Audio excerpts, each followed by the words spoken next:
খটখটিৰ কলিৰাম বস্তিত সন্দেহযুক্ত হেৰইন সহ এগৰাকী মহিলা সৰবৰাহকাৰী আটক আৰক্ষীৰ।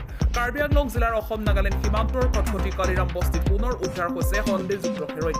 প্ৰাপ্ত খবৰ অনুসৰি এক গোপন খবৰ ভিত্তিত খটখটি থানাৰ উপ পৰিদৰ্শক সম্ভম স্বৰ্গীয় আৰু দীপক লাহন ২০ নং বেটেলিয়ন চিআৰপিএফৰ দল আৰু থানা ষ্টাফৰ সহযোগত খটখটি থানা এলেকাৰ কালিৰাম বস্তিৰ এঘৰত অভিযান চলোৱা হয়। অভিযানকাৰী দলটোৱে ঘৰখনত থকা হোম থিয়েটাৰৰ ভিতৰত তালাচী চলাওঁতে হোম থিয়েটাৰটোৰ ভিতৰত লুকুৱাই ৰখা অৱস্থাত ১৯টা চালানমাৰ ভিতৰত ১৩৫.০২ গ্ৰাম সন্দেহযুক্ত হেৰইন উদ্ধাৰ কৰিবলৈ সক্ষম হয়।